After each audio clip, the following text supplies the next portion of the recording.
Recording in progress.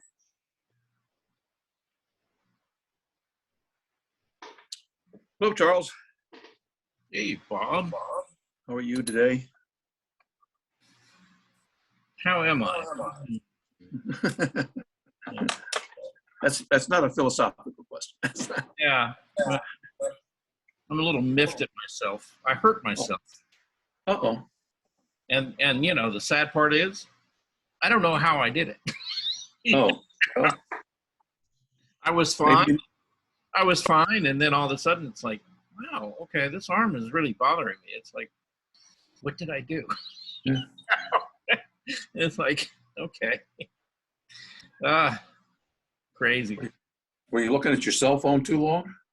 No, no, seriously, I have no clue as to how I messed up what I messed up.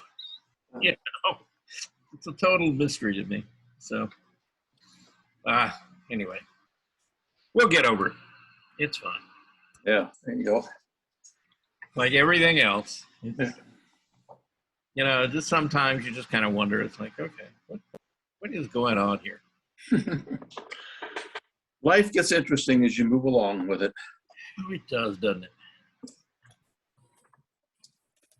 There's always something. So, anyway, I'm going to open a bunch of stuff up. We may get to it. We may not get to all of this. So let's see. But just in case, you know, we definitely got some stuff that we can look at and talk about. Anyhow, so how's everybody out there today? Great. I see Jackie out there. Yeah, I'm awake today. Wow. And you're here on time. I know. And with the right link. I finally figured it out. I'm kind of slow with these computers. I'm going to have to take some computer courses. I can't just take art classes all the time. I need some computer. Okay. Yeah. The virtual ones that the center offers are good. Take one of those. What? The virtual computer classes Uh-huh. They're pretty good. Jeff and I forget who the other guy is, but you can learn a little bit anyway, basics. Yeah, you know, just basically getting, you know, and it's not just computers, it's your computer, tablets, cell phones. Yeah, they're fairly knowledgeable from what I understand, and they've helped a lot of people out. So I would certainly recommend that you take a look at them. Okay? Okay. Yeah, and did everybody get the notice about the new fitness classes at Benson that they're offering? They sent out a schedule for it. Yes, right. Yeah, just in case, you know, you need to, you have a feeling like you need to move something, then, you know, that's probably a good thing. Okay? Anyway, all right. Well, we got 8 of us here so far. LG Style 5. Okay, they've got the video off. They don't seem to have a microphone. Can you hear me out there? LG Stylo 5? Yes. I think that's Bernice. She's having some trouble. Oh, is that Bernice? I think so, yeah. Okay. She couldn't get on with her computer, so she was trying on her phone. I see. Okay. Yeah. Well, if it is Bernice, Hello, everyone. Hey, always. you know, and if it's not Bernice, you know, then we're sorry for misidentifying you. But yeah, you can talk to us anytime you want to. Yeah, we're a very social group here. Anyway, we're going to just jump right into this. We have a lot of stuff to cover. And I have to honestly say, I was pleasantly surprised by some of the results of this little challenge. And I know I didn't give all of you a lot of time, and that was intentional, okay? I didn't want you to overthink it and overwork it. But, you know, some of the things are, you know, really pretty good, you know, conceptually, and they would be worth, you know, taking further if you were interested in doing so. All right. So I'm gonna share some of those, and we're gonna kind of go down the list. Like I said, we've got quite a bit of stuff to look at today, and you know, of course, first in the list, surprise, surprise, is Bernice, and so I don't know, you know, Bernice, can you talk to me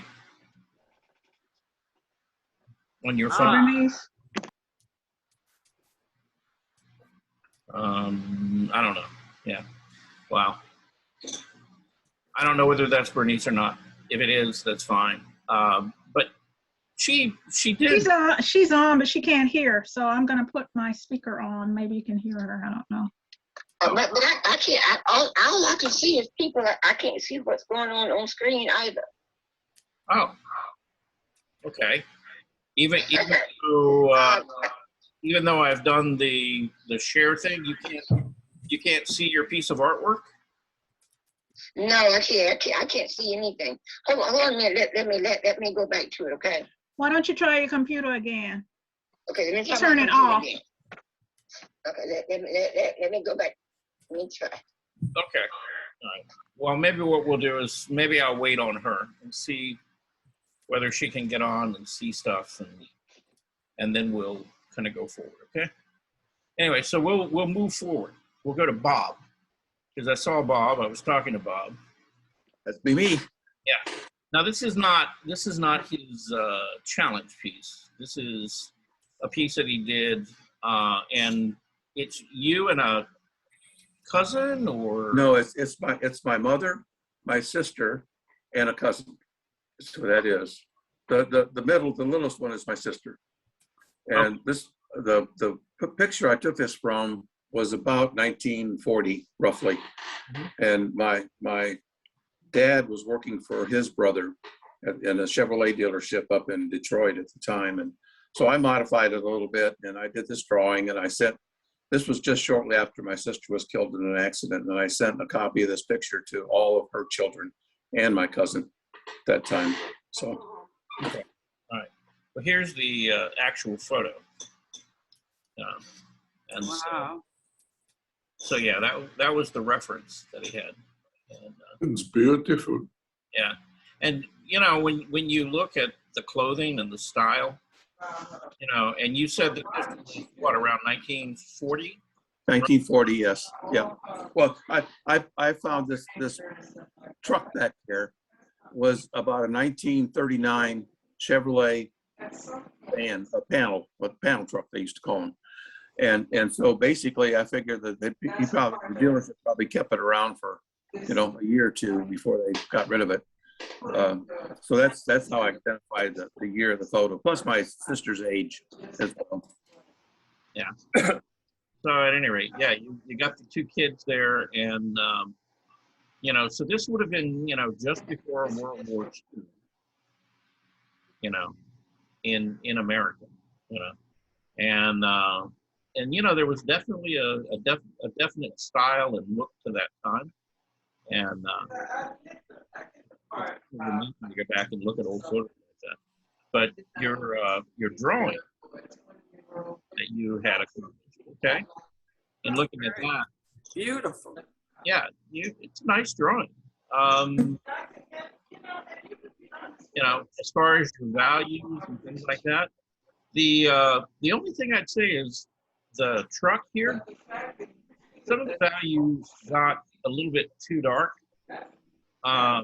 And the reason that I know it was a dark truck, but I'm assuming, maybe incorrectly, okay, but I'm assuming that the focal point should really be, you know, right over in this area.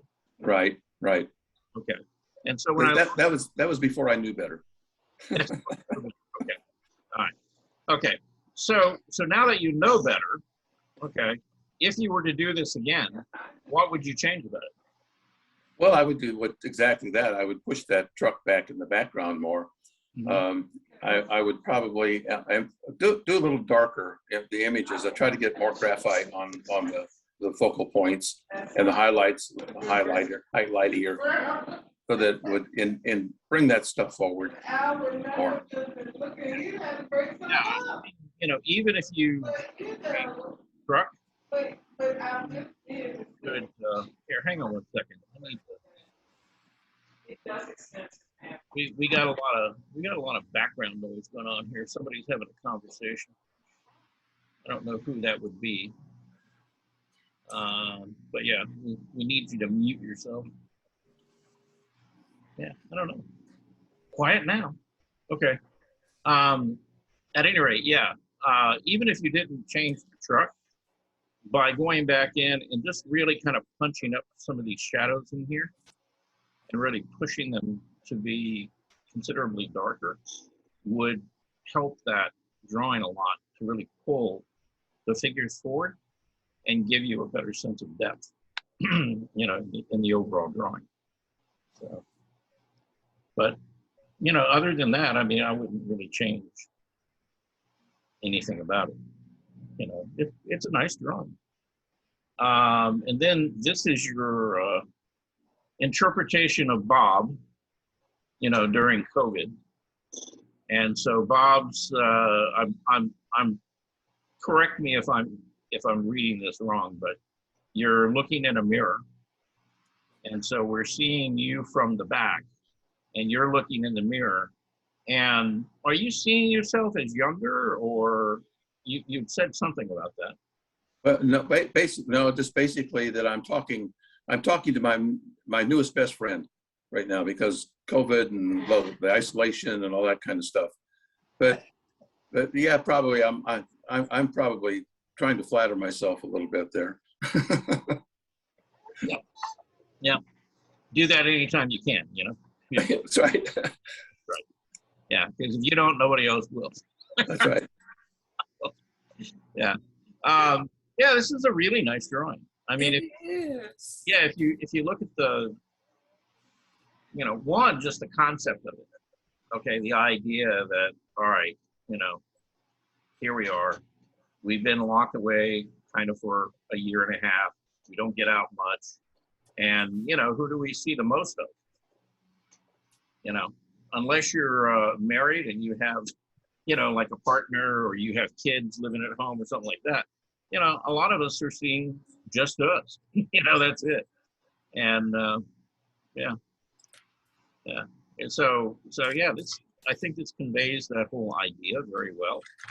And Look at the piece of paper on the desk. Mhm. He's yeah, drawing. the drawing of what he's seeing in the mirror there. Yep.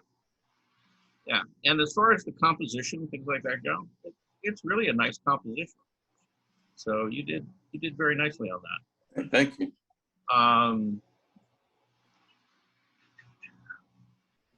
Yeah. And, you know, we could probably say kind of the same thing about the previous drawing, which is, again, you know, you've got some of these things really pretty dark, and that's fine. But I probably here on this figure, to really pull this forward, it's like that line right in here, I probably would have punched up and really made considerably darker. Maybe some of the back of the hair here, you could have gotten some darker values, or the back of the shirt collar. You know, just something to give the figure in the foreground more contrast, to really push it forward and let the rest of them kind of sit back behind it a little bit. So, and you know, I'm not talking like a lot, I'm just talking about some really, really dark points in there. Did you do this with graphite or what? Yeah, it's just graphite. Yeah, just it was quick. It was maybe a couple hours, maybe at the most. Okay. Yeah. So yeah, if you had like a 6B or something like that, a really soft graphite pencil or something like an ebony pencil, that would give you a really good, strong, dark. That could have been helpful, you know, as far as, you know, just punching up those little points. And again, it's not like you need a lot of that dark. It's just that you need some really strong darks in here to contrast the rest of what's going on with it. Because again, that widens that value range out, you know, on that front figure, and it tells us that, oh, okay, that figure is closer to us. Okay? Okay, sounds good. All right. Did Bernice ever make it? Let's see. Did she ever get I on? think she's on the screen, but I don't know. I can't. I see LG Stylo. Yeah. But I don't know whether she can hear us or not. Yeah. Yeah, that's the question, whether she can talk to us in here. Okay. Well, I don't know. I'm gonna go ahead and talk about her piece. You know, because I don't want to forget it. But you know, she's got this piece, and I don't know. I'm just gonna throw this out there. I would like to be able to talk to her about it, but you know, It's a roller coaster. Yeah, she's on a roller coaster. Yeah, it looks like a roller coaster, and you know, she conveyed that idea really well. So that works quite well. And you know, and believe me, you know, I think we all can share that sentiment. You know, as far as, you know, it's like, you know, things are not good, things are good, things are okay. You need a mask, you don't. You know, we've all been on this roller coaster for really the last year and a half, and you know, really nobody knows what's going to happen, you know, here in the near future. But you know, this is a really good way of conveying it. And the thing I really like is it looks like, and I'm going to blow these up, and this is a collage piece. So she did some painting and then some collage. And it looks like these are photographs of her at various times. Yes. You know, and she's got different expressions on her face, you know. And so it really, you know, it's really kind of a nice way, you know, of conveying that idea. See, like, you know, it's like really kind of shocked or surprised. Yeah. So it's a great idea. I mean, it really is. And as far as, you know, the general execution of it, and, you know, overall, I mean, the layout of it and everything works really well. And you get that idea. It's almost like a timeline, you know, and as it's moved along, you know, kind of where we are. in this thing. So, so yeah, I want to give her a, you know, some kudos on really great concept, you know, really great idea, and a really good way of showing and presenting that as an idea. And I don't know that there's really anything more that I would say to do, you know, past what she's already done. The other thing I do like is if you look at the background's got some very subtle things going on, little shifts in color. And so she's got this grayish value back here with a lighter kind of layered paint over it, which gives you some texture and some interest, you know, in the background and draws your eye back there. Here in the middle ground, you know, you begin to see a little bit stronger color as it comes to the foreground. You get more of it. And it's yellow, which is a direct complement to the violet. So she's thinking about the colors that she's using and how they're going to work together and how they're going to push and pull space. And, you know, really without having to do a lot of extra work, you know, she fairly successfully created some depth in here so that this is not just a flat graphic, but it does have, you know, some distance and some depth in it. And, so there's really a lot of stuff going on in there. And it's fairly subtle, you know, but it's like the more you look at it, the more you begin to see in there. So good job, Bernice.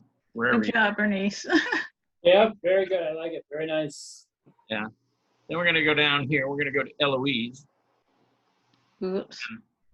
And this Eloise is, you know, during COVID. And Eloise, you know, okay, you know, this isn't your usual painting style, but it really kind of reminds me of Alphonse, not Mucha, Monk, Edvard Monk, and the Screams. Are you familiar with that painting? Yes. Yeah. I mean, just the drawing style, you know, because this looks kind of more, a little more kind of curvy and fluid than normally the way you draw. And so it's like you stylize the hand and I think the face and the body in there. And it's got some nice movement and stuff in it. And actually, I really like the piece a lot. And I think it communicates really well, you know, what we were talking about. And so, yeah, this looks very much so. I mean, if I look at the expression on the face, she looks shocked or worried. You know, it's not a Yes. It's not a comforting image. You know, it's not all warm and fuzzy. So. Is that acrylic?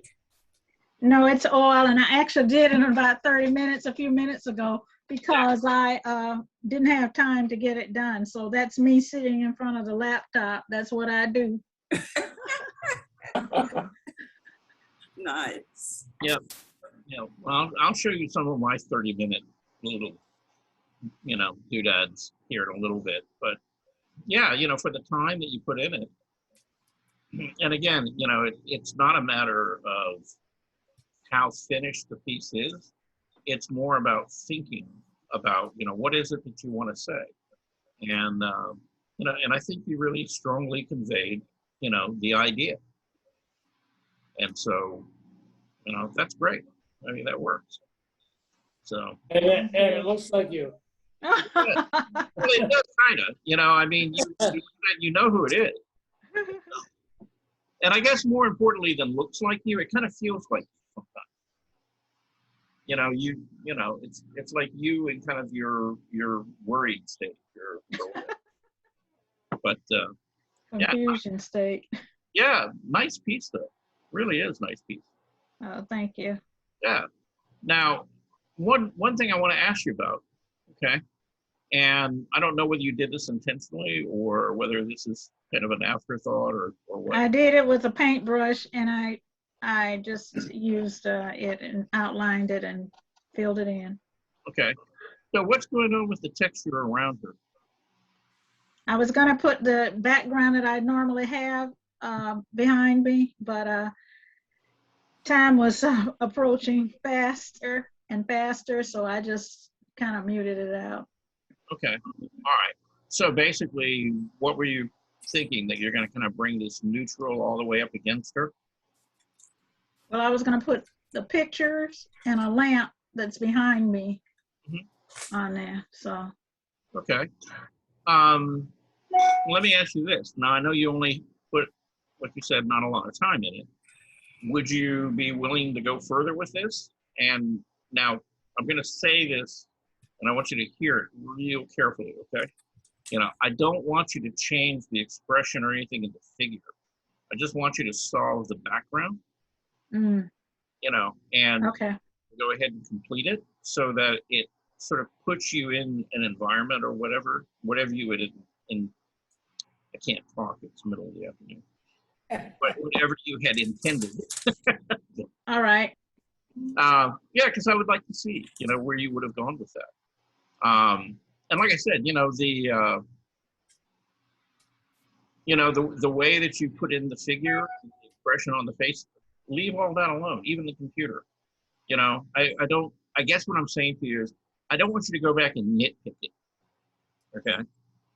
And try to make it perfect. It's not about making it perfect. It's about trying to tell the rest of the story and you know, kind of maintain some continuity between what you do in the background and what you did with the figure. Because, like I said, the figure itself, I think is great. I wouldn't change anything about it. Okay? All right. All right. Thank you. Yeah. Now we're going to go on to Ilan. Ilan, are you here? I am. Yes, boy, you know, Ilan came out big time on this one. Meet 007, you know. Oh.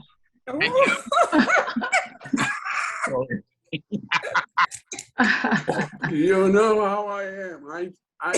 I'm trying to do collages because I will be better with like putting pictures on paper than like doing it myself.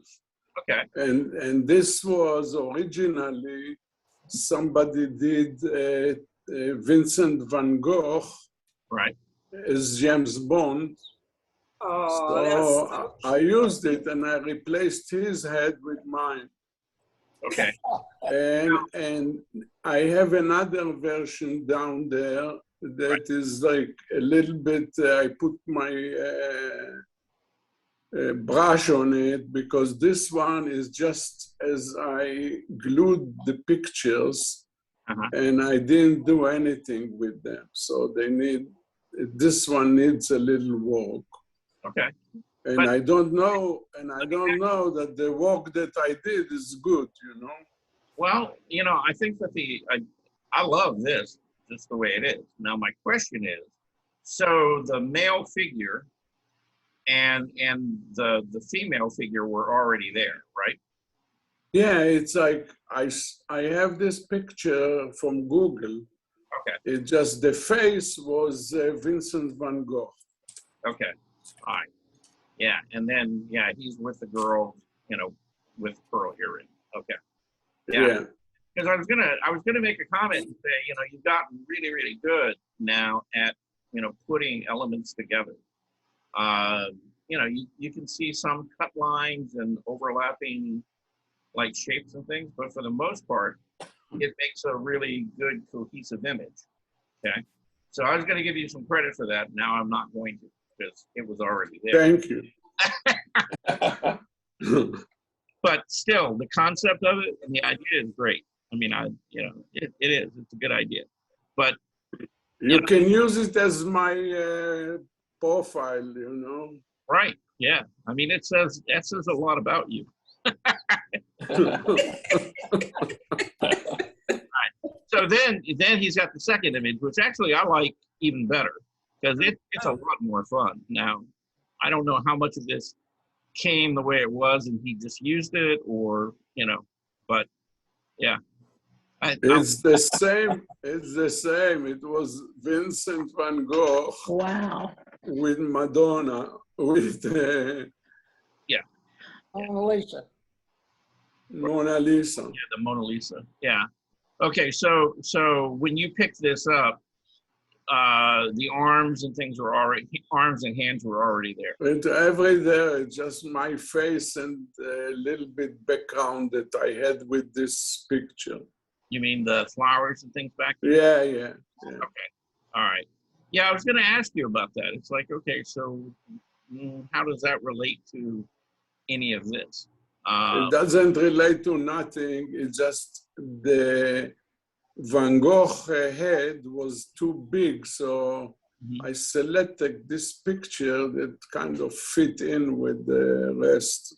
Yeah. Well, here's where having like if you could find an image of the Mona Lisa by itself, Yeah. There's some landscape over to this side of her in original Leonardo da Vinci painting. And if you could find that and pick up that background and then, bring that Da Vinci painting all the way across, that would tie it all together. Okay, I'll try it again. Yeah, but again, it's great. It's a great idea and really, really fun. So, Charles, I didn't understand what you meant about doing the background. How you want him to do the background? well, you see, he's got a background here, and it's like a wall with some flowers and was that background, was that part of? Yeah, this is a picture I had in Italy, I think. Right. With a wall with the flowers, and it came out okay, Okay. So what he was saying is that before he put his head here, there was a head that was Vincent van Gogh sitting right here. But but it was bigger, right? Yeah. Jackie? Yes. Yeah. So it was bigger, and he needed something to cover it up, right? Uh-huh. And so he used the background from the photo that his head came from. Oh, okay. So this is I should have emailed you the originals, but but this is, I mean, he did that so that he could cover up the other face that was back here. Oh, okay. And what I was saying to him, if I were going to do a collage like that, probably what I would recommend is go back and find online or anywhere you can in a book or anything else, find an image of the Mona Lisa, the whole painting. And then, in the original painting, there's actually quite a bit of landscape, over to the left-hand side of her face. Mm-hmm. And I would have tried to have maybe picked up that background and let it run all the way across, and then put. I see, yeah. It would look good. I'll do it, no problem. Yeah. And see, that way there would be some continuity all the way across. Yeah, it will look better. It will fit in better. Yeah, I think so. So, not that there's really nothing wrong with having a wall of flowers, behind you. Mm-hmm. But if I were going to do that and I were going to save the flowers, then what I would do is I would probably do a tracing of her head, and then I would take that tracing and I would cut, around the shape of her head and continue this background back behind her as well. No problem. One or the other, but in some way, tie it all together so that it works. I'll figure it out. As a single unit. Okay. She looks a better partner than the girl for me. Oh, you mean which is the more attractive? Yeah. Oh, I don't know. I got a thing with the girl, with the pearl earring. She's kind of hot,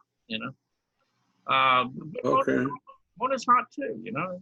You can't go wrong. You got two good colors. What are you gonna do? You know, life should be so good for all of us, right? Yeah. Thank you. Okay. All right. I'm gonna skip these for now. I'm gonna come back and talk about them. Okay. Let's see. Now this is Jackie Lattimore, okay, who is online, on time, Wow. and the right Wow. day. Yay! Okay, so Jackie, tell us a little bit about your painting here, dear. Well, I'm doing a series, and there are different profiles of men and women, and I'm learning how to just do the faces with just the color. I've seen the paintings of all this color in the background and then color on the ladies and men's faces. So I'm trying to learn how to do that. It's just a technique I'm just working with, trying to learn. That's nice, Jacqueline. It's beautiful. Yeah, it is. Thank you. That's thank you. A really nice piece. The only thing I would say about the piece right now is that you've got a lot of nice color and stuff going on there, and you've got the highest degree of contrast really right here on the side plane of her head, you know, with these lighter colors on top of this sort of darker silhouette of her head, right? Right. And if I were going to try to do something like that, the thing I would think about is, okay, what do I really want people to look at? And what you really want them to see, I think, here is the silhouette itself, right? Yeah. Right. Okay. But So after I did the hair, I just loved it. yeah, and I mean, you know, you got a good deal of contrast and stuff in there, and that works. It really kind of draws your eye to this area. Now, You're going to tell me to blend it, right? no, I'm not. Oh. But what I'm going to tell you is that, okay, so really what you want them to see is you want them to see the silhouette of the face, right? Yeah. And you've put in a background and you've laid the color down, and that's probably the first thing you did. And then you built the face on top of it. But now what I would say is, in some way, and these are acrylic, is that correct? Yes. Okay. I would want to find some way to lighten, you know, this area outside of the face so that I could create more contrast with the front line of the face to the background. See, so that the face would actually move forward. Move forward. Right. If I make the background lighter. Yes. Okay. All right. Now, listen carefully. Okay. You're using acrylic. So there's a couple different ways maybe you could do that. Now, my question is, do you have anything called matte medium, gel medium, or anything like that? Any of the mediums? Just the gesso. That's all. Just gesso. Okay, yeah. And we don't want gesso because gesso is okay, right? I do have some liquid medium that you add in the paint. Uh-huh.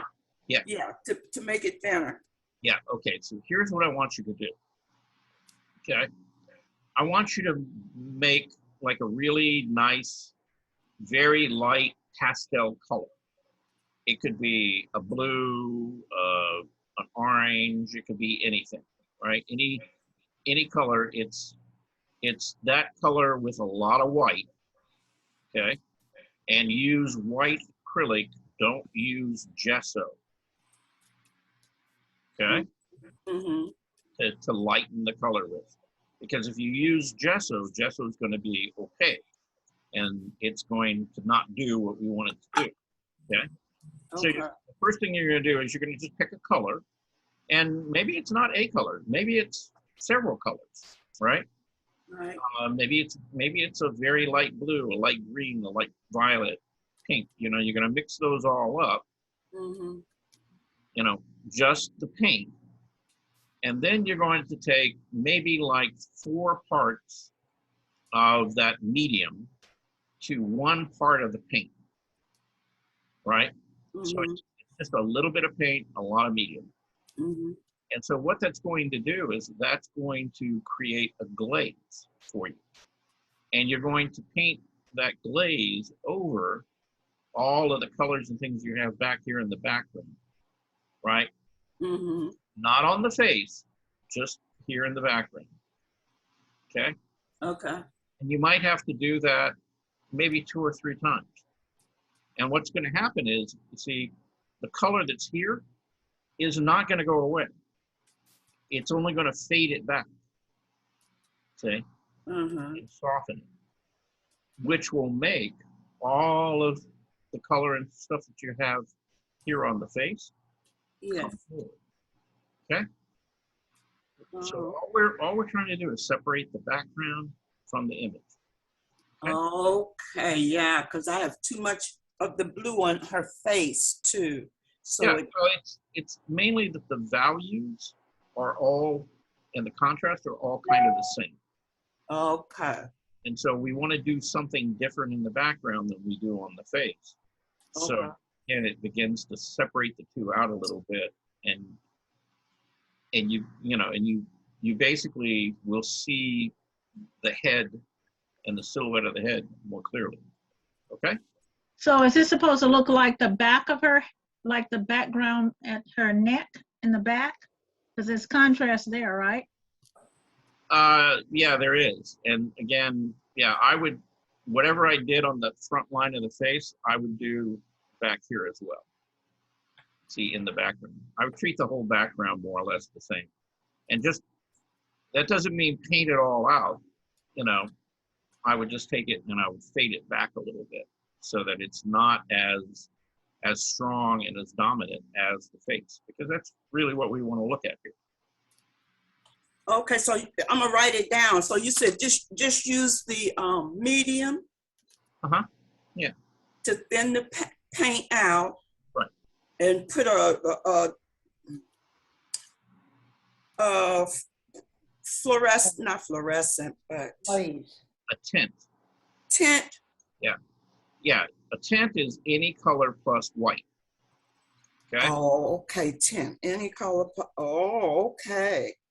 So it's like, if let's say that you use a blue, like that lighter blue there, right? If you took a little bit of that blue and added some white to it, made it a very kind of light, pale blue, and then you took that paint or some of that paint, and like I said, it's like 1 part of that paint to about 4 parts of the medium, and you made a glaze, then you go over that background area, you see it's going to affect all of those colors and the background itself. And the effect is it should make all of that lighter, which will make your face darker as a silhouette in contrast, right? Right.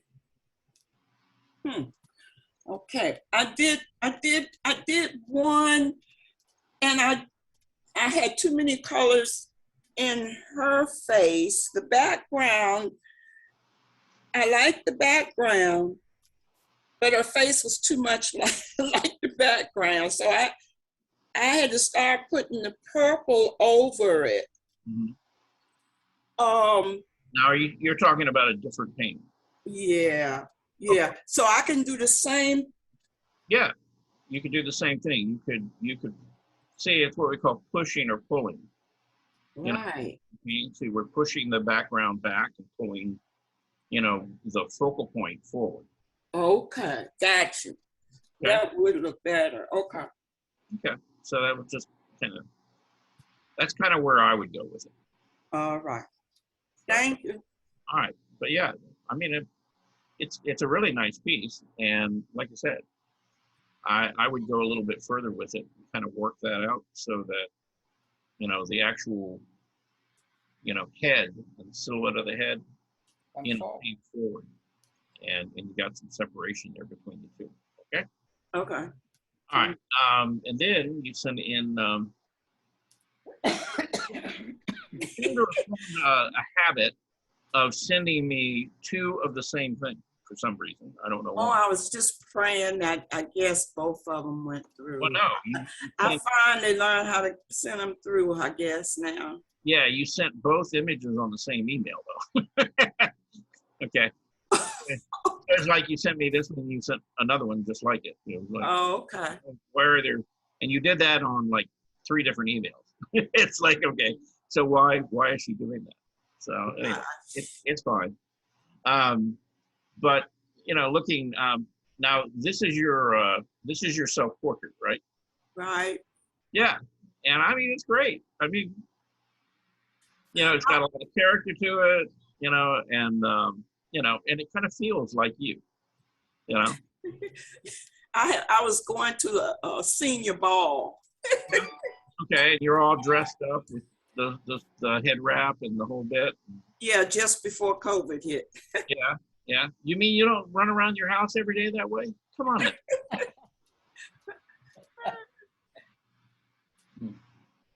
Yeah, that's probably stories we shouldn't share, right? Yeah, you know. But yeah, this is a beautiful little drawing. Really, really nice. So, Yes. and you know, there's something about sort of the style of it, which is kind of similar to what I was saying about Eloise's painting. Is, you know, you're not going for photographic accuracy here, but you know, you're capturing sort of the movement and the feeling, you know, of the figure and sort of the context or the place that this person is in. Mhm. And you know, and I think you've done really well with that. So I wouldn't really change a lot. What I would point out to you though is that if I'm proportions, right? If Yeah. I'm looking at the size of her head, I'm kind of thinking your feet need to be down about right here. See, you. Oh, okay. I look too short. Yeah, it's like your upper body up down to your elbow and stuff. All of the scale there works pretty well, but from the elbow down, all of that feels too short. Oh, yeah. It does look longer in the picture. Yeah, I would imagine that you have longer legs than that. Okay. So anyway, but yeah, I would say that your feet probably would probably end up down around here somewhere, Oh, okay. just based on the scale of the head. Right? So just something to think about, you know, when you're drawing, is you know, and there's a lot that you have to deal with when you're trying to draw a figure. But one of the more important things is the proportions. Proportion. Oh, okay. Right. Yeah. How big is my head to all the rest of my body? You know, and that way it would stop you from drawing like little teeny tiny heads, or you know, like little teeny tiny bodies with like huge heads, right? Okay. And you know, you see that a lot. You know, when people you know, begin drawing, is the thing that they struggle with is getting the proportions, you know, more or less feeling correct, right? All right. Okay. And then we have your pigeons. Yeah, those are African pigeons. Yeah, I've never seen pigeons with a head dress like that, but I yeah, know. I thought it was so interesting. Yeah. Yeah, I'm gonna have to go look those up. I mean, are they like really colorful birds, or are they kind of? Yeah, beautiful. Blue. The crown was blue and just beautiful, sparkly looking. Yeah. Okay. Yeah, I'll have to go check them out. Big feathers. Yeah, they're very exotic looking birds, you know. Does the birds have a name? Yeah, they're African pigeons. Oh, African. That's it. Okay. Yeah, they're pigeons. That's all the page said was pigeons. Okay. Yeah. Is the body gray and the feathers colorful, or is the body colorful also? The body's colorful also. I'm gonna paint it. I'm gonna do one and paint it. It's really pretty. Okay. All right. Great. They are pretty. Yeah. Now I just noticed that Bernice joined us, so that's good. All right. So now we can talk to her. All right. This is your drawing from what? Probably like 3-4 weeks ago, right? Right. drawing the faces. Okay, I remember this guy. Yeah. Yeah, and you got quite a bit of the character of his. Let's see, where is it? You know, overall the character of his face, and even sort of the proportions of his head, because he had a really, really interesting face and head, because his face proportionally was really quite a bit larger than, you know, say the skull cap, which was really small on him, and I found really interesting. Now So I he, caught that, huh?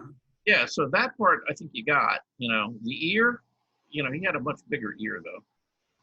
Okay. I remember. Okay. But you did. I mean, I think you got the character of who you were drawing, and I think we were doing like what 20 minutes on those drawings or something like that. Yes. Yeah. So you did really nicely on that. Now this is your Rosa Parks. I just did that before class. Mm-hmm. I went to the Rosa Parks Museum. Yes, I know you did.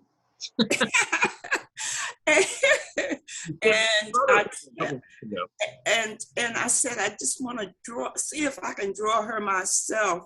Mm-hmm. So the glasses are important, I know. So here's it doesn't look like that, but okay, yeah. So now, you know, this is an artist interpretation of Rosa. Okay. Now I never met Rosa, and you know, I don't really know what she looked like, you know, but you know, I would say that this artist took some, you know, artistic liberties, you know, in there. But okay, so you're using this as a foundation, and then you're trying to draw her head, right? Yes. Okay. So I want to point out a couple of things about this, right? And you know, overall, you got the basic idea of a woman's face wearing glasses, right? Now, did you get Rosa Parks, or did you get something close to that artist's interpretation of Rosa Parks? Well, you know, yes and no. You know, you picked up some of the key features, but you know, again, it goes back to this thing of proportions, right? Yes. Now, what I would say is that when I'm looking at this, I'm looking at where the eyes sit, you know, in the head, okay? And so this is about a third, that's about 2/3, and that's 3, okay? So he's divided her face into what we would consider a classic 1/3 proportion, vertical, all right? Now, when I'm also looking at like the front line of the face, from the hairline of the forehead, what happens? See, it kind of slopes forward, right? All the way down to the chin. And on your drawing, you see, you started off here, you know, at the hairline, and then you started moving forward, but somewhere about halfway through, you started pulling it backward, right? Right. And see, it doesn't really do that. See, it just keeps moving forward, right? Oh, okay. To that chin. And see, that chin sits, you know, you can draw an angle. That chin would sit somewhere out here. See, and that would give you that angle or that slope to the front plane of her face. Mm-hmm. Okay. Okay. So find out where things are. You know, where is that chin in relationship to the eye, right? And if you check here, see that chin? Yeah. Look at the angle. See, between those 2 points. And see, check that. Oh, yeah, I see it's off, way off. Okay. All right. Okay. See if they're similar, right? See, and that's the thing in trying to get a likeness of anyone, is it's not the details about, you know, the shape of the eye and the shape of the lips and things like that. It's the proportions, how big they are in relationship to each other and where they sit in relationship to each other. See, those are the key factors you have to look at when you're doing a portrait of anyone. All right? All right. Those are far more important. Okay? So just keep that in mind. And then we have this lovely lady. Okay. So talk to me. Tell me all about her. Well, I was drawing myself. Yeah. Yeah. And that's what I had on yesterday, and I just drew myself. Okay. But I didn't put the wrinkles and stuff, like you said. Don't put all that. Put everything, the dark. You don't need all that. Okay. But you know, in looking at this drawing, you know, she's got a bit of an attitude. Yeah, I do. Yeah. Well, I don't know whether you do, but she does. You know, she looks like, you know, she's probably. Yeah, it does look a little mad. Yeah, she looks like she's ready to head out to a civil rights demonstration or something. You know, back in the '60s. You know, very determined. You know, very stern face. And when I think of you, I don't think of you that way. You know, you probably have that side to you. You know, I just have never seen it. Okay. Yeah, Charles, you know what that is. She didn't like the assignment, and she's trying to tell you now, don't assign this anymore. I was kind of wondering about that. That's it. Yeah. Yeah, like I said, I haven't seen that side of you, and I don't think I really want to. But yeah, she does. She looks very serious. And see, when I think of you, I don't think of you. I don't think of you as being, you know, very stern like that. Oh, I am. You are. Okay. I can. Yeah. Yeah. It must That's be. why my great grandchildren are really careful when they come around. I was too stern with them. I see. And one of them is, you know, I kind of pushed her away, and I said I can't do that anymore. So yeah, I can be stern. I'm the disciplinarian. You and me both. You know. Yeah. I've got that reputation with, well, my children and my grandchildren. Yeah. Yeah. I'm not the easy pushover. So. Oh, well. Thank you. Anyway. Okay, but yeah, you know, you look kind of serious. But in the context of what this assignment was, which was sort of your reaction during this time of COVID, you know, I mean, you could read a lot of different things into this. You know, she looked very determined. You know, you could read it that way. You could read it as maybe she's angry about something. You know, and make all kind of, you know, suppositions about, you know, what it is that she's angry about. I agree with Jean. You agree with? I agree with Jean. She's angry because of this assignment. Blame it on the teacher. Right. Okay. But hey, look, this is why you guys love me. It's because I give you things that, you know, make you think a little bit, right? Yeah. Yeah, you know, I mean, like I said, I'm not an easy pushover. You know, I want people to, you know, think about stuff. It's been really hard, this being locked in all this time for me. It was getting really hard. Yeah. Until I got out and started going to the museums. Okay. Yeah. Once I could go out, I felt better. Yeah. So let me ask you this, okay? With under the current circumstances as we're at today, with this new Delta variant, you know, basically, you know, increasing, you know, what's your feeling about that at this point? Not good. A little disappointed because I was just getting out. So, so I'm just disappointed in people not doing what they're supposed to do, what they need to do for other people. Yeah. For the benefit of others. Yeah. Okay, I can see that. Yeah. So you're talking about the almost 50% of adult Americans who have not bothered to go get a vaccination yet?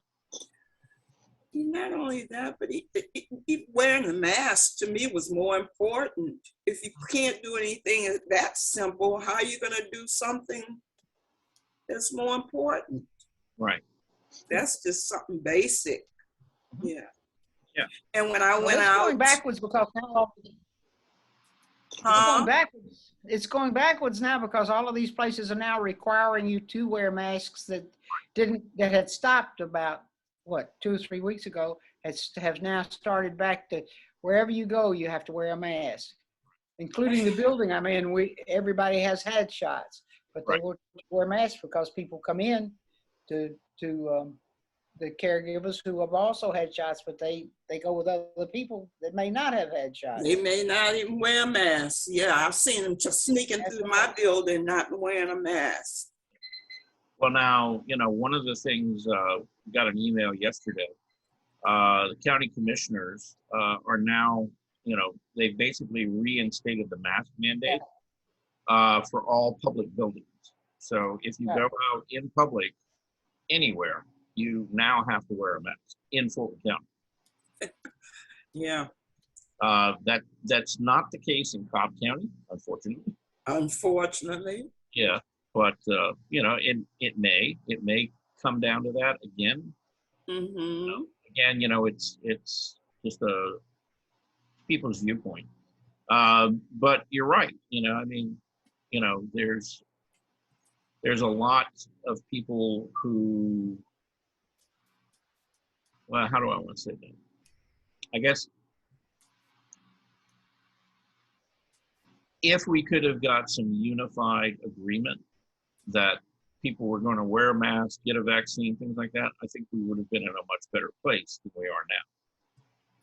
And one of the big failings I think that we made as a country was that we focused on getting vaccinations to people in our own country.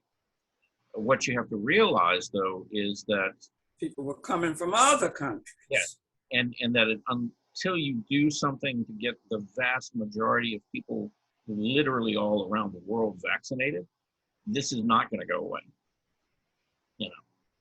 And we're going to keep coming up with new variants of it. Because regardless of what we do here, if we got everybody vaccinated, if we keep our borders open and we let people travel freely from other parts of the world coming here, they're going to bring variants That's right. Yeah. That are going to start spreading through our population. So yeah, it's the issue of what do you do, right, about that. So put off all your plans. Well, yeah. I had to put off my plan. I wanted to go overseas, and I can't go. And I saved so long to go, and now I can't go.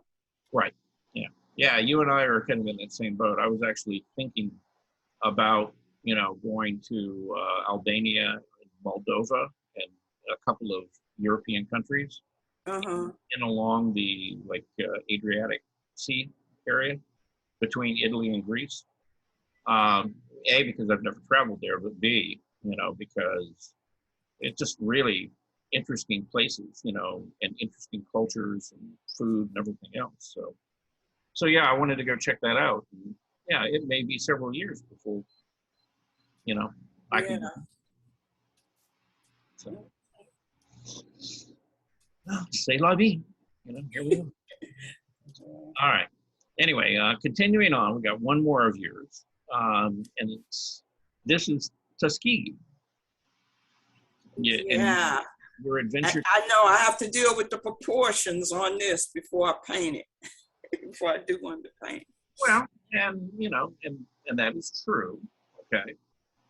Yeah, your overall proportions between your buildings are a little bit wonky, because you've got this very, very large museum here, and it probably was a very big building. But the question is, you have this part of the building that seems to be closer to us, and if it's closer to us, would it not be bigger than it is there? Yes, it would. I noticed that after. Yeah. All right. But here's now I'm going to utterly confuse you. Okay. And what I'm going to tell you is don't worry about the proportions. Okay. It's kind of like, you've seen those like city maps, like they do in San Francisco and Atlanta and stuff like that. It's all of like the tourist destinations and things on it. That's kind of what this reminds me of. And, and those are never in scale or perspective or proportion, they're just kind of random images, all over the place, but they fit together really nicely. They're kind of fun, because you kind of flow through them. And you could do something very similar to that with this. That campus is so big, it was just like a big map. It was like a little city. It was this big. Yep. With rolling hills in between. Yeah, it's Tuskegee is what, a little bit west of Birmingham, isn't it? Kind of southwest of Birmingham. Well, it's between Georgia and Mississippi, yes. Yeah, in Mississippi. In the state of Alabama, yes. But yeah, I'm trying to figure out. It's not near Montgomery. It's closer to Birmingham. Yeah, because I went to Montgomery to the museum, to the Rosa Parks Museum after that. Okay. I didn't go to the Legacy yet. I'll go there next week or week after. All right. It's kind of southwest of Birmingham. I mean, of Birmingham. Yeah, that's what I thought. Yeah, because it's out on 20. Right. Yeah, it's 20 continues. Yeah. Yeah, because when I first started thinking about it, I was kind of thinking it was closer to my house in Valley, but it's not. It's a little further north and further west. So. Yeah. Yeah. I just got in my car and started driving. I just was so glad to be able to get out. Mm-hmm. Yeah. Well, that's a really fascinating area in Alabama. There's a lot of history there. If you go to Tuskegee and Selma, Montgomery, all of those cities have a lot of like sites and memorials and things like that. Yes. I even visited the George Washington Carver's grave site. His and Booker T. Washington's grave site. It's right there on the campus. Cool.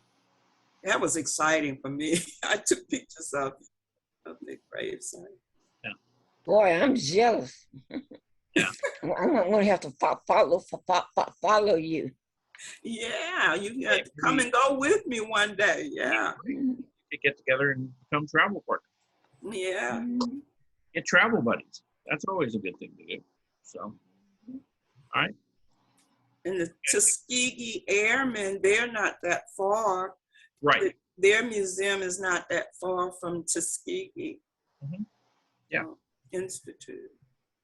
Yeah. I actually looked at a couple of houses in Tuskegee, and they're in Selma. And I really liked Selma as a city. But I figured something out really, really quickly about Selma. Selma is difficult to get to. Is it? It is. Well, because there's no direct highways to Selma. Oh. All the big freeways go way out of the way around Selma. And the thought occurred to me. That's not good. That the Alabama legislature did that intentionally. Because because there was a lot of civil rights history there, and in a way I think they do that intentionally. That's what they did in Tulsa. Mm-hmm. Yeah, it's to try to kind of sidestep it and kind of economically cripple those cities, and punish them. And it's silly, it's history, but in many ways it seems like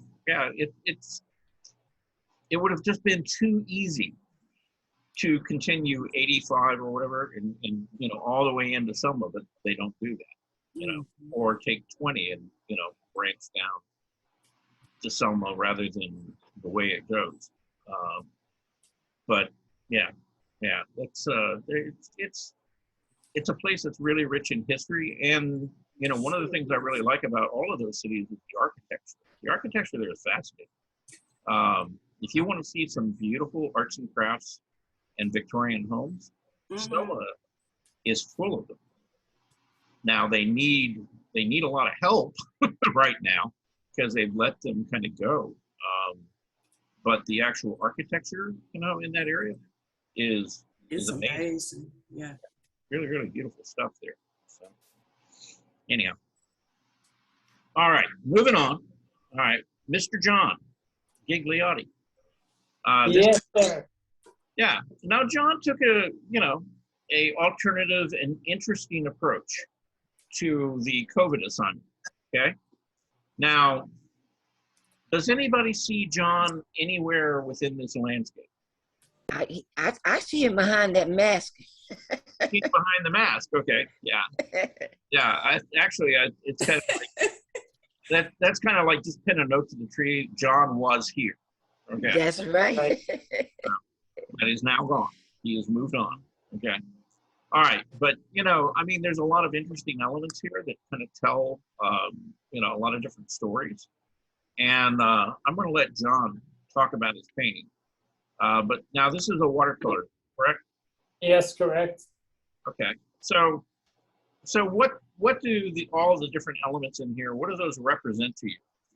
Okay, well, first of all, I purposely intentionally did not put myself into it because I had done some pictures like Bernice had done, and I was going to do something like that with different expressions throughout. But as I started to go, I decided to leave myself out. Mm-hmm. And the area on the left with the green and the trees and the flowers is sort of like what we had. We sort of were looking up, people were enjoying life, and you can get out and things were lifting, and we got rid of our mask and we started playing in the sunshine. And as we started playing in the sunshine, clouds started rolling in, and the road does not look too exciting. It's unclear where the road's heading, where we're heading, and I see dark clouds looming in the distance. Okay. All right. I love that story. I love the picture and the story and everything. Mm-hmm. Yeah. Mm-hmm. It's got a lot of what we would call a narrative or symbolism. Yeah. Right. Mm-hmm. Yeah. And so I was also sort of inspired, you probably can't see it, by Salvador Dali's painting of the clocks that are bending. Uh-huh. Yeah. One of them had one clock bending over a tree limb. That's why just the one limb of the tree with the mask and the grid pattern. Okay. That was not a bad reference because if anything, you could say that the time that we're living in right now is probably as surreal as any time that there's ever been on this planet right now. Yes. And so approaching this, in a surrealist style, would actually make a lot of sense. I have a new thought for you. Okay. The below the mask, it looks like a plug, like an electric plug, that's placed into the grass. I'm sorry, electrocute everybody who doesn't wear the mask. Yeah. Maybe you do it now.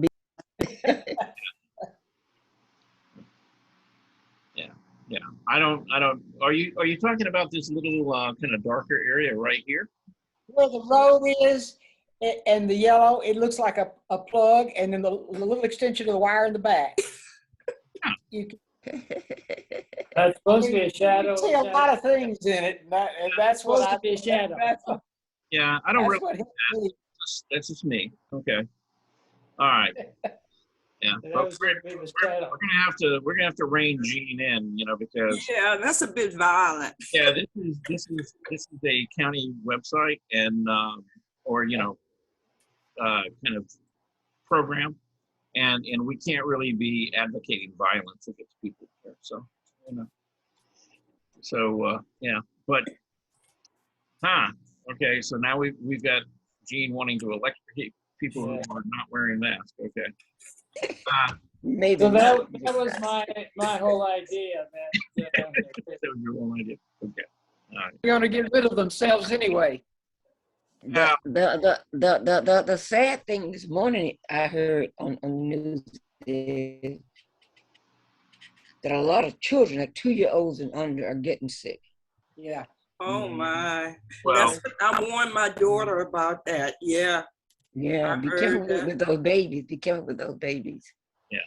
Well, that is a concern. You know, and there have been some cases of young children getting this new variant. And you know, if And they're very sick. oh yeah, My goodness. they haven't been vaccinated. You know, so and they can't be. You know, there is no vaccine for them at this point. No. But yeah, that's one of the dangers, and that's something that people need to be conscious of. You know, and it's not all about, you know, when you get sick as an adult.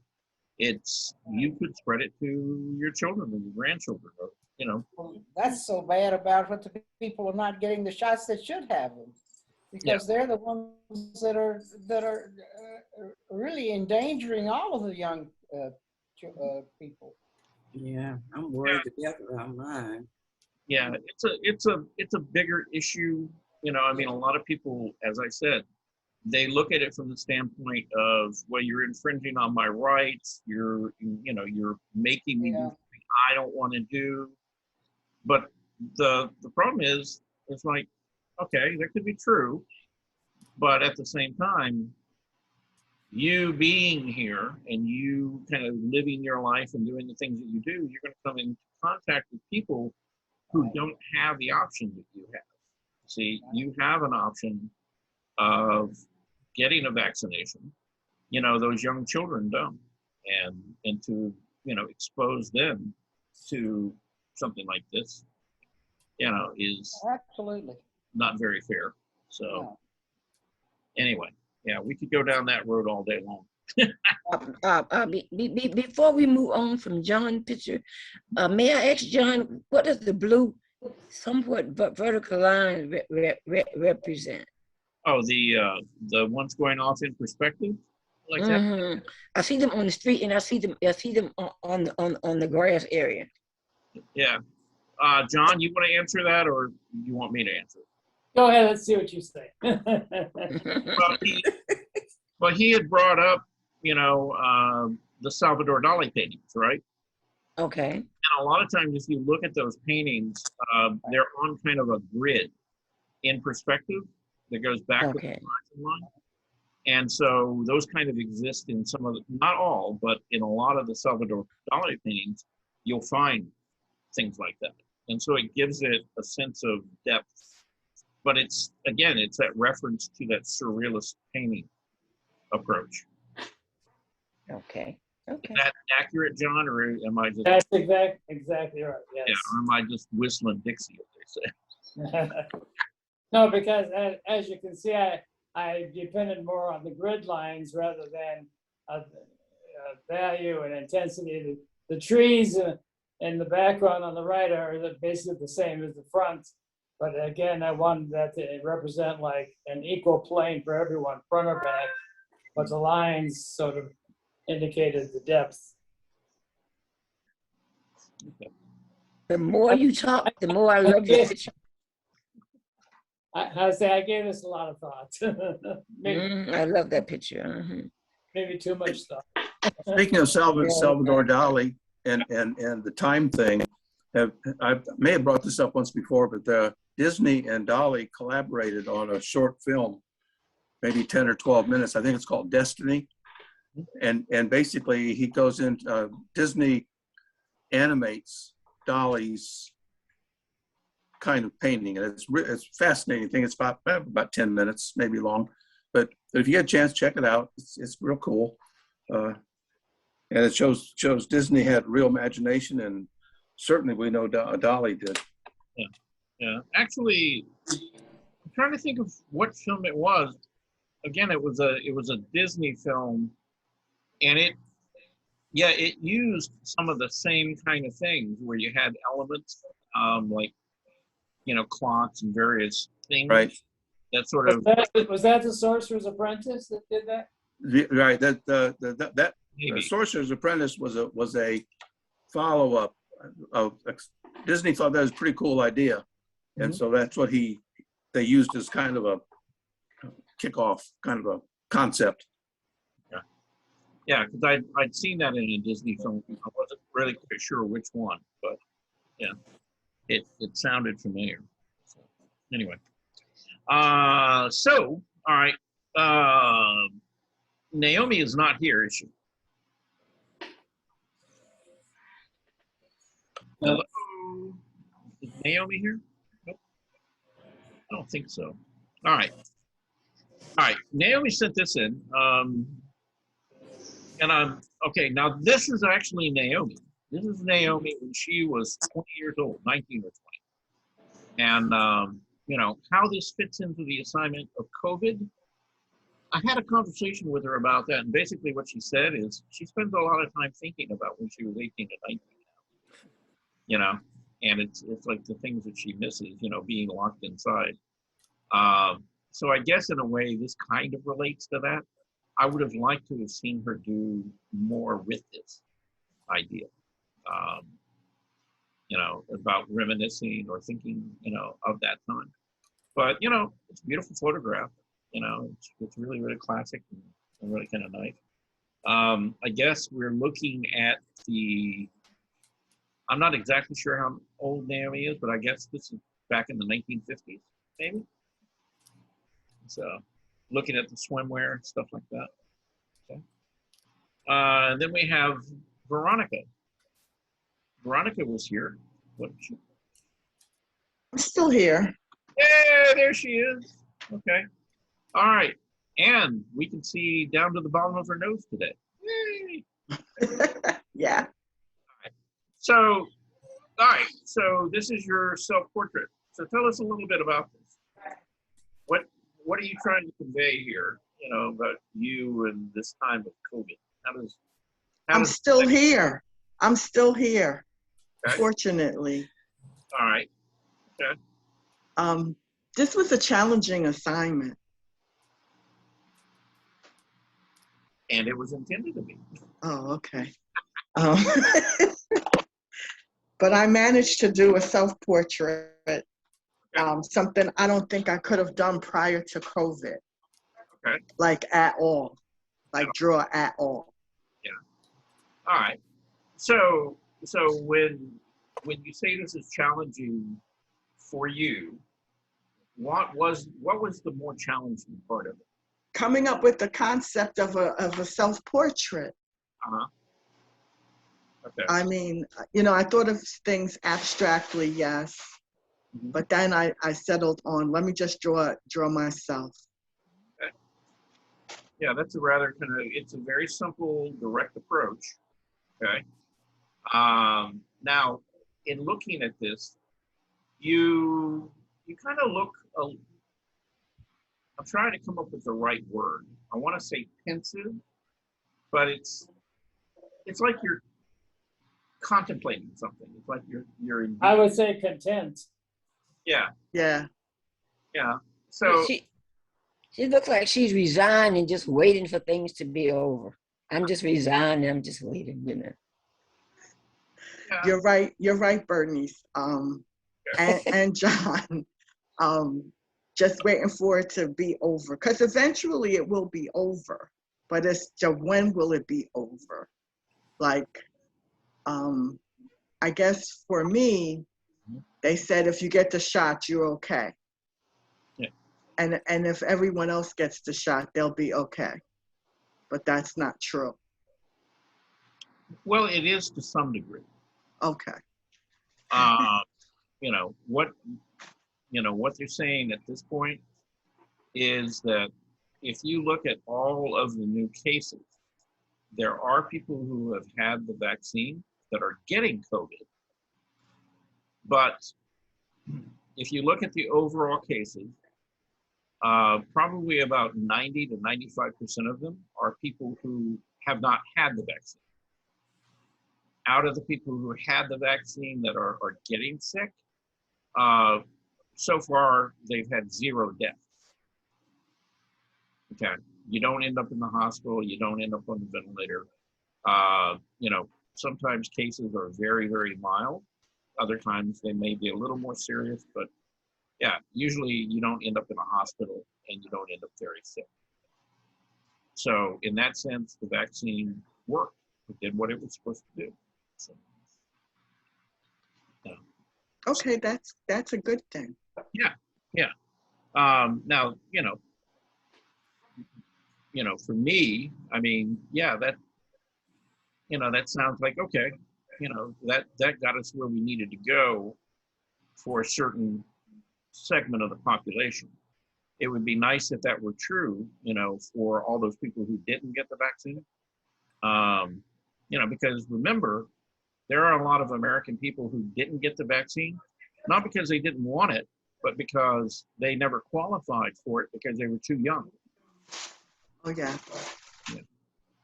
So, you know, too young or not in the right job title, you know, to where they had it accessible and were required or, you know, encouraged to do it.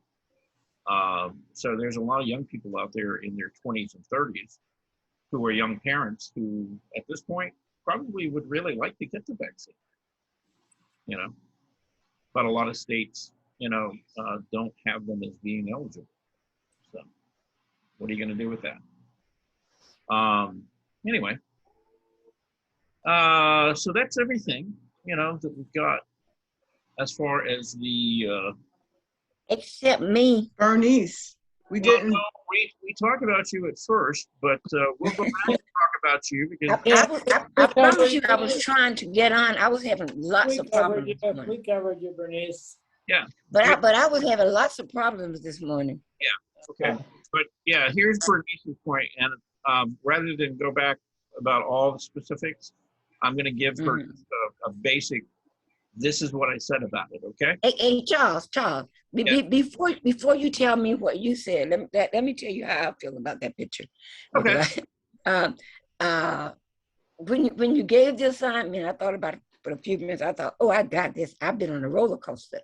Mm-hmm. But then last night when I was drawing it, I realized that the roller coaster took more of the picture than me. So I wish I had made the roller coaster less prominent and made my pictures more prominent. You know, okay. Well, okay. That's my little spiel. Okay. Yeah, that's your self-critique. Okay. Yeah. All right. And you know, you're not wrong. You know, I could see that. And you know, even as it is now, you know, if you had, say, made the faces bigger, let's say that you had made them twice, maybe 3 times larger. In the context of this painting, you know, because it's really more graphic than anything else, you know, I mean, that would have been fun. Now, the thing I really like about, you know, this whole piece is you did kind of set it up. You know, it's a roller coaster, but it's also a timeline. Right. You know, it's this whole journey from the very beginning through where we are now in COVID. The other part is that your photographs, which because they are fairly small, it's easy to miss sort of the expression and the emotion on them. And that's why enlarging them, I think, would be very helpful so that you clearly see the expressions on your face because they change, you know, as you move along. And I think that tells a lot of the story. Okay, come back here. All right, there we go. You know, that's it's not missing. It's just that, yeah, you have to look very carefully, you know, to really read it that way. But that would sort of be one of my suggestions to you is that if you were going to do anything else, I would make these heads larger. Yeah, I would put the roller coaster. I would make it more muted and make myself more permanent. Yeah. Mm. You could. You can mute the roller coaster, or like I said, I think you could leave the roller coaster alone. I think if you just made the heads larger, Mhm. and how did you do these? How did you get the images? They seem to be silhouetted. Did you do? Oh, I was trying to draw a crystal ball, like hoping that I could look out into the future. But what I did with the portraits was I went on the they are actually lying flat on the table. I just took some pictures last night, the one that looked scary, and I just cut the pictures out of the thing that I copied from my printer and just stuck them on top of there. Okay. All right. Yeah, I was going to say, and it may be your printer, because all of them seem to be a little bit dark.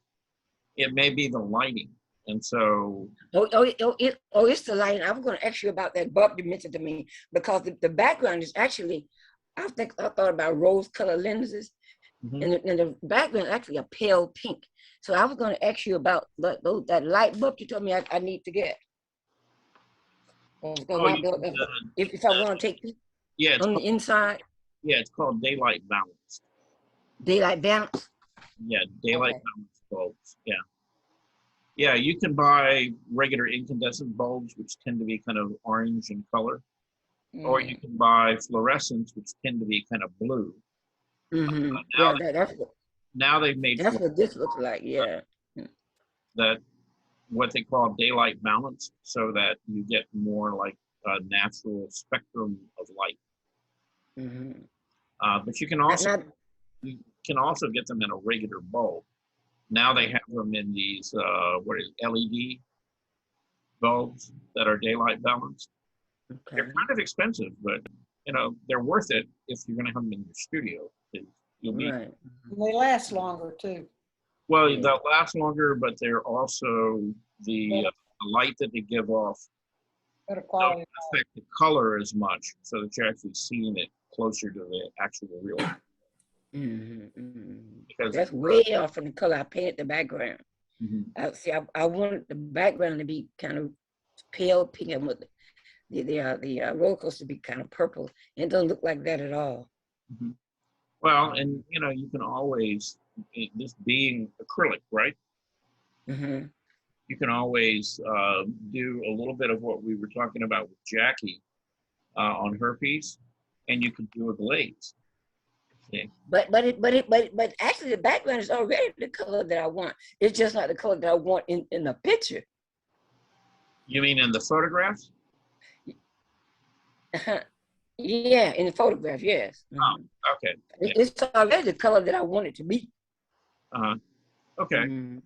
Yeah, so if you want to affect the color of the photographs, get better lighting when you have somebody take the photos of you, or if you take selfies or whatever. You just make sure that you have good light, so that your face is illuminated and that you can see it, more clearly. Okay? Okay. Yeah. But, anyway, my turn. I'm gonna talk about your piece. There's a lot of things I like about it. Okay. I mean, I like the concept and the idea. The concept of it is really very good. It's very nicely thought out. The way that you set up the landscape with, the clouds in the background and the colors are soft and more muted. And then as you move down to the middle ground and the foreground, you begin to introduce some of this yellow or yellow-green, and you have more of it. So it's a very subtle thing, but the painting isn't flat. There's some depth to it. You've got some distance in there. And then in contrast, you've got the roller coaster itself, and you've painted that more graphically. So it's a single color. There's not a change in value. It's basically, it's kind of the symbol of a roller coaster. Okay. You haven't really tried to make it look like a real roller coaster. And that's fine, because for what you're doing, it just conveys the idea. And at the same time, it kind of conveys the idea of a timeline, you know. So all of that works really nicely. I mean, overall, I like the piece, you know, quite a bit. Like I said, you know, if you could get some better photographs of you, and again, if you're going to take the time to shoot photographs of you, you know, think about, you know, the expressions, and maybe try to exaggerate some of the expressions a little bit more. I mean, you know, I love the one, you know, you look kind of shocked up here. Yeah. Yeah. That was when I'm from a little town called Albany, Georgia, and it's very small, and it was a hot spot for the COVID back in April of 2021, 2020, sorry. And I was like, oh my God. Yeah. But yeah, just, you know, I mean, you could get a little campy with it and really push the expressions on it, and really make it a fun piece. And then when you do, you know, when you do print out the images of your expression and faith, you know, just enlarge them, you know, keep them bigger. You know, because this doesn't have to follow, you know, all the conventional rules of a regular painting. You know, it's a more conceptual piece, you know, than it is, you know, trying to do a traditional painting of it, okay? And the one that's next to the lash, that's over the loop, you know, it's like, oh, I'm throwing for a loop again. That one was supposed to be when Delta came. No, the one. Go back a little. You mean here? This piece? Yeah. That when the Delta virus came up, it kind of threw me for a loop. You know? Yep. Yeah. But you know, I'm going to finish it. I'm going to make it, you know, make it a little more, you know, so it can say what I want it to say here now. Okay. All right. Well, you know, if you do more to it, you know, I'd kind of like to see where you end up with it. Okay. Okie dokie. All right. Okay. So I'm going to show you mine. Okay. So I remember that one. Yeah. Well, this is where I'm at right now. Okay. So I'm beginning to get a little more paint on it, and it's beginning to look a little more like me. It's not finished by a long way. That's so nice. Yeah, I'm beginning to get a little bit of color in it. You know, I got a couple of close-ups, so you can begin to see, you know, the paint's laid in there really loosely. You know, but I'm just beginning to kind of build the structure to the head and the clothing and stuff, and getting a little more form on it. And yes, I'm taking a very traditional, you know, painterly approach to it. Here's a close-up of the face. So you can kind of see, you know, just how the color is laid down. And I'm not blending. What size is it? Pardon? What size is it? Oh, it's what is it, a 24-30? Okay. Yeah. Nice So, painting. yeah, so the head is probably about like 2 inches, 3 inches tall, maybe. But again, you know, it's very simple at this point. You know, nothing's really rendered or blended. It's just, I'm just laying down patches of color, you know, trying to work out, you know, the placement of the value and the change in, you know, value, color, and temperature. So you can see that pretty clearly, you know, like on the hat, you know, how some of these are warmer or cooler, you know, lighter or darker. You can see it, you know, sort of in how the face begins to round out, you know, going from the light to the shadow on the side plane to the light on the front plane of the face, back into a mid-tone or shadow on the side plane of the face here. What size brush do you use? I know that guy yesterday was saying, Carter, that he uses a large 4-5 brush or something like that. Yeah. For details. I'm using Egbert for most of this, and it's probably like probably about an 8 or a 10. Oh. And depending on the manufacturer, I mean, an 8, in one brand is not the same size as an 8 in the other. Okay, it's not that standard, unfortunately. But yeah, that's kind of what I'm doing. Even for the texture, the hairs, the tiny little portions like the eyelashes and the hairs. Probably something like that. I'm probably using, like a flat that's probably about a number 4, number 3 flat. So, good job. at this point, I would say I probably haven't used more than like 4 or 5 brushes on this whole painting. And the vast majority of this painting has been painted with that, like number 10 or 12 Egbert. Charles. Yeah. On the one you just had before. Yeah. Go back. Same. The face. The face. Yeah. On the neck part, if you were actually looking at the person, wouldn't the front of the neck be a little bit darker since it's underneath the chin? In this case, no, because you got all this light coming down here hitting the shirt, and it's reflecting. Oh, okay. Mm-hmm. At least that's what I was seeing. There was actually quite a bit of light, on my neck under here, and then it fell back in the shadow as it went around the neck. Yeah, I see. Not you mentioned the light. I see exactly what you're talking about. Okay. Yeah, so there was a lot of what we would call reflected light. Okay. Sometimes when you put on like a bright colored shirt, how it reflects up into your face. Yeah, same thing. But how did you decide to do oil? Why did you decide? Why? Oh, why oil paint? Well, that's mainly what I'm painting with these days, and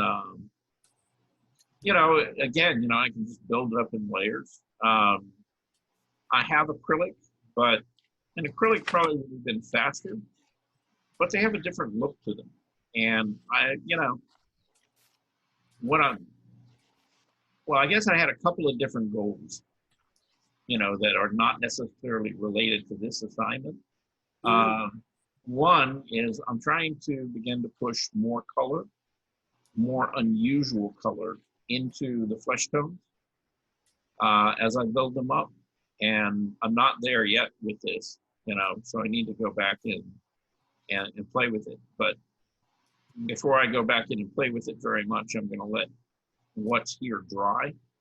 And I did a little bit of that in the shirt, getting some of the, the violets and the blues and the turquoise colors, in the shirt.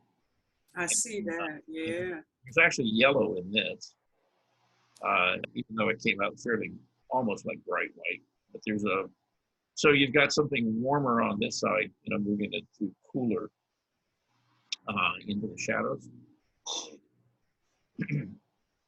So that was kind of my goal. I had fun with these pants. They're not black. I see the purple and the orange. And blue, green, and yeah, there's everything. Blue. Yeah.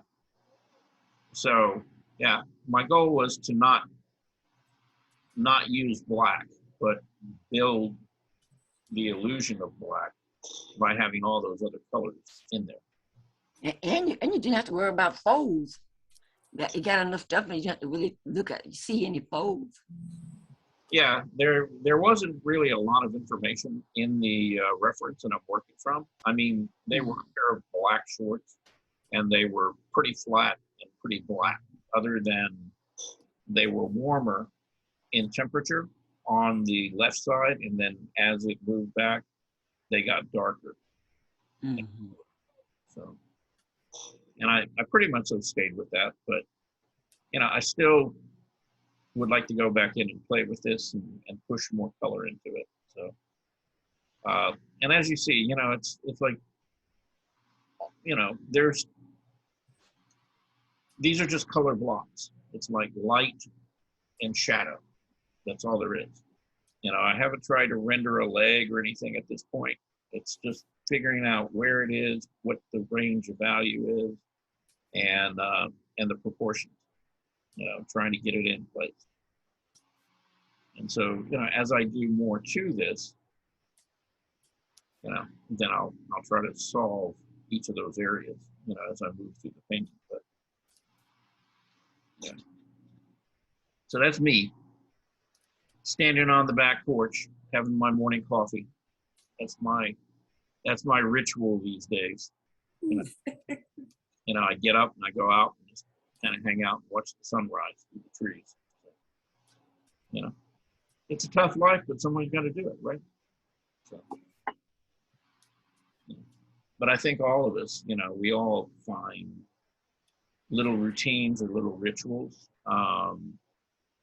you know, to kind of get us through our days, you know, these days. And, you know, we did that for a long time, and it seems like we're going to be going back and doing it more, you know, as it stands right now. So, along with that, I wanted to, well, I'm going to show you this is a board that, this is literally a piece of plywood that I covered, you know, in acrylic paint, put a couple of coats down, and I'm just using it for thumbnails.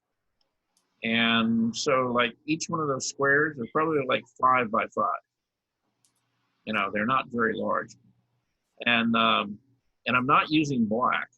I'm using a color called olive, and it's a Rembrandt paint, and it's just basically olive and white.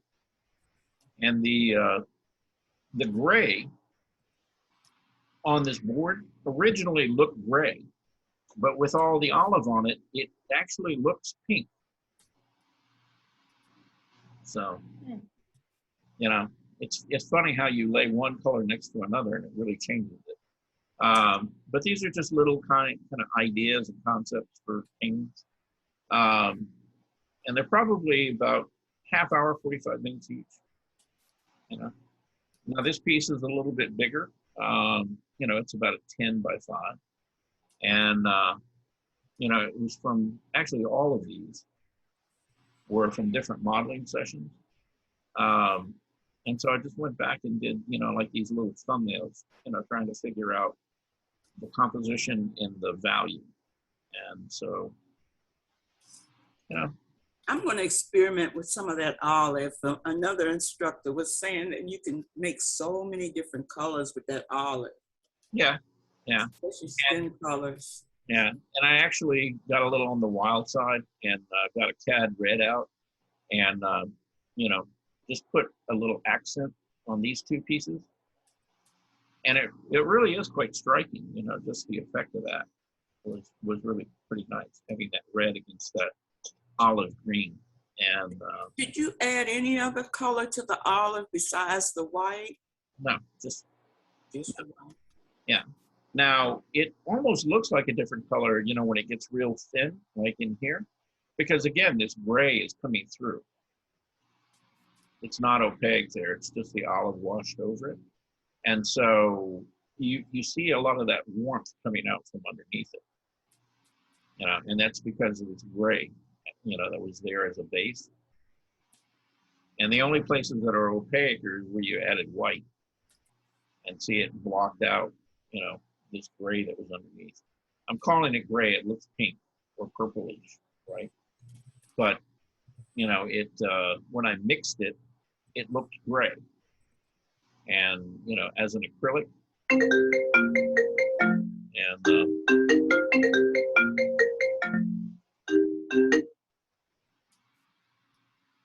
and the you know, because the olive has a lot of the green in it, it really brings out the complement, the red in that gray, and makes it stand out. Did you make your own olive or did you buy it?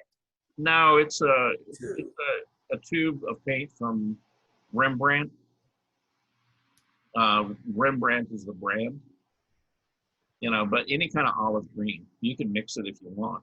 But, you know, I had that. I've had it for quite a while. I thought I was going to use it on a more regular basis.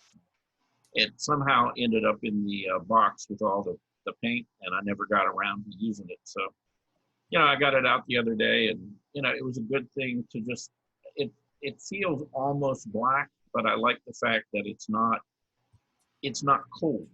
It's actually kind of a warm color. Mhm. And so it's a fun thing to play with, you know, just building value scales. So anyhow, so that's one of the things I've been working on.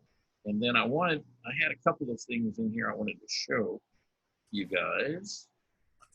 Well, here, yeah, I'll focus on that one. Yeah.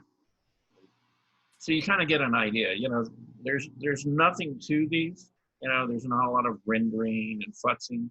It's just, you know, lay the paint down, you know, and move on. And again, you can see the gray showing through, you know, that wash of olive that was back there. So a lot of this is very transparent or translucent. Okay. And then, where did they go? Oh, okay. Yeah, I came across a couple of paintings that I really want you guys to look at. And I don't know who did this, okay? This was on Facebook, but I saw it and I really, really liked it. And again, it's kind of in keeping with, you know, what I'm trying to do right now, which is to build more color, you know, into my painting. And just look at the color, the intensity of the color, and it's, you know, it's an amazing little piece. You know, direct. Almost like pastels. Well, and you know, in looking at it real carefully, I mean, I'm kind of thinking it may be pastel, you know, but just the colors, you know. I love that. Yeah, and how they complement each other. Yeah, I like coloring. Yeah, really, really nicely done. And the interesting thing is, you know, here in the shadows, you know, all the colors in here are really pretty intense. And then in the background, very similar color, but muted way down so that all of this sits back and all of this moves forward. So yeah, really, really lovely, really nicely done. You know, and it's a blue and orange painting, basically. So they're direct complements to each other. This is a friend of mine, John Folsey, and he just did this still life. You know, when we talk about, you know, turning form and, you know, but, you know, John's a very good oil painter and very meticulous, you know, about, you know, the process. And really just a lovely piece. And again, you know, it's those direct complements, the blue against the orange. So he's working, you know, with a direct complement, you know, color system on this. You know, and it holds together really nicely. It's a nice composition, beautiful light. So, and then this is another friend of mine, Terry Powers, and this is his wife, Sue, who I know, and really beautiful painting, really lovely. And I'm thinking, you know, Terry doesn't usually work real large, but this has got to be a fairly large painting. You know, and he's been painting in oils for quite a while, a long time. But you know, it makes me want to, you know, actually paint something like that. Just the lighting and the costume. The earring and the glass just jump Very out. mysterious. Uh-huh. Mhm. Yeah. I like the earring and the glass. Yeah. Sue is one of my favorite people in the world, you know, and mainly because she puts up with Terry. You know, Because she does what? he puts up with Terry, her husband. Yeah. Yeah. He's a great guy. He's a bit of a curmudgeon, you know. When we go on painting trips and stuff together, he's always kind of the curmudgeon. which is good that he's there because, you know, he makes me look sociable by contrast. You know, I don't have to take all the teasing. You know, he catches most of that for me. Anyway, and then there was this piece, and really just, you know, now I think this is an acrylic painting, but really beautifully done. And notice the, you know, the control of the intensity and the values. You know, particularly the trees in the foreground versus the trees in the background. And it's just, you know, it's not that there's a huge change in value here. It's the change in intensity that really pull these trees forward and puts all of this back, you know, in the background. Oh, yeah, that's beautiful. Yeah, really nicely done. And the same thing is true even with like the wheat field. If you look, this is not the same color as this, which is not the same color as this or that. See, each one of them changed slightly, right? And even though this might be warmer in temperature, it's not as intense as this.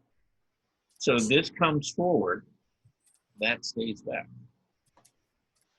And that's something that I've seen a lot of you guys struggle with, is, you know, how to manage that color and get, you know, colors to stay in the background and not move forward for it. So, but yeah, I really like this painting. Really lovely. Just, you know, captured the sense of the landscape and the lighting.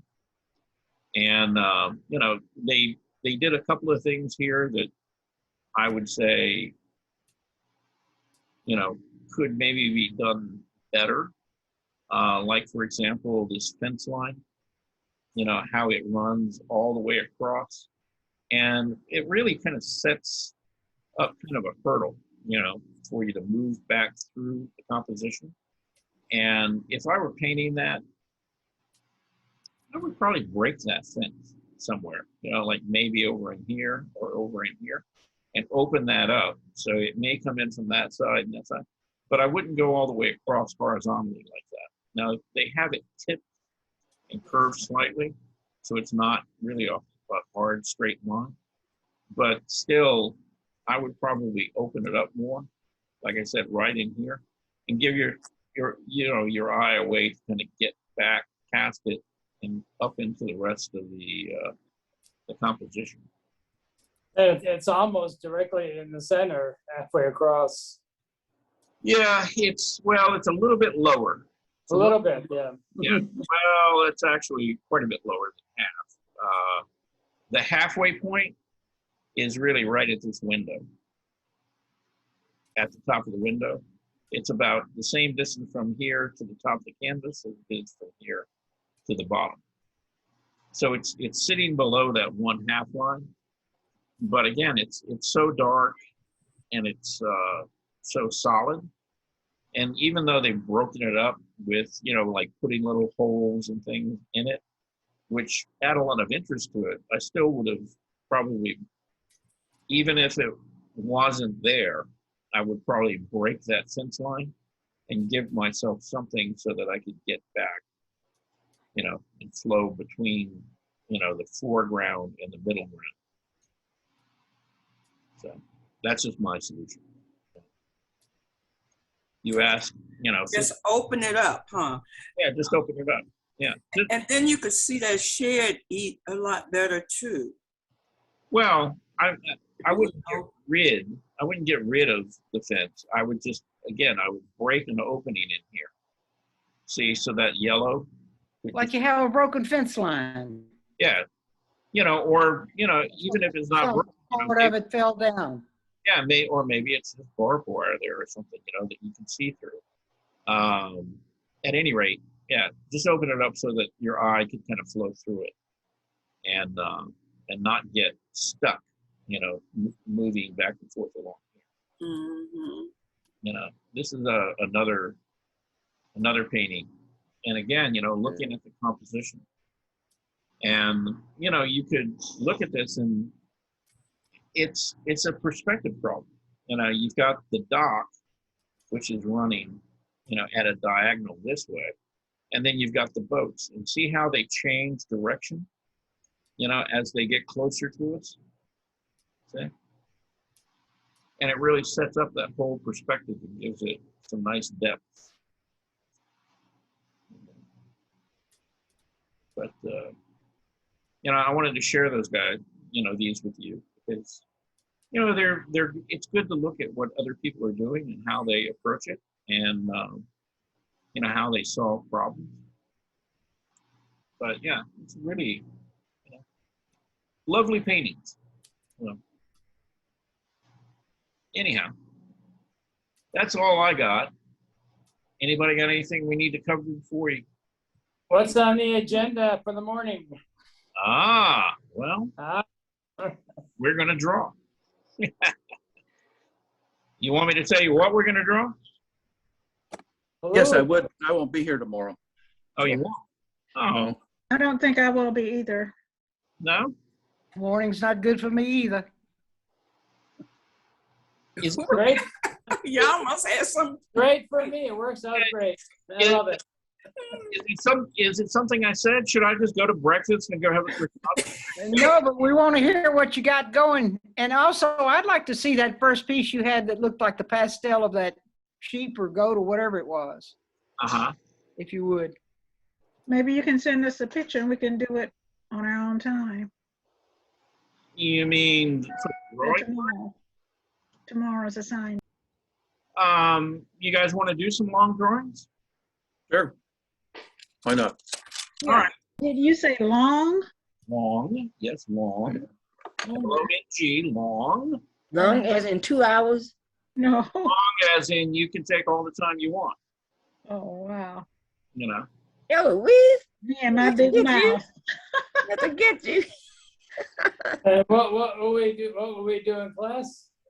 Well, I was going to have a variety. I was going to have a landscape, a figure, and a face, and an animal. And maybe combinations of all the above. So. And before we go, would you show the picture you had of the sheep? I'd like to see that one more time with the colorful. I would, but I've closed it. Oh, you closed it. Okay. But you can go on YouTube and see it, right? You can. Facebook? Yeah, you'd have to know where to go look for it. But I'll tell you what, I've got it in the folder. I will find it and I will try to email it. I'll email that and I'll email, I'm thinking about this. I'll email the images that we're going to work with tomorrow. Okay. And I'll do, it probably won't be in the next hour. It will probably be around 8:30 or 9 tonight. Okay. But I'll send all that stuff out so you guys will have it. So whether you're here or not, you'll have the same images and you can work on them. Okay. Sounds good. That sound fair? That sounds very fair. Okay. All right. Anybody else? Anything else we got to cover before we go away? Going once? Nope. All right, everybody. Well, you broke up the last 5 minutes. I don't know. Bye. We'll see y'all. Thank you. Bye, y'all. Bye, y'all. We were just saying goodbye. I was just asking if anybody had anything they needed to talk about. Okay. Anyway, we'll talk to you guys later. Sounds good. All right. Bye. Bye.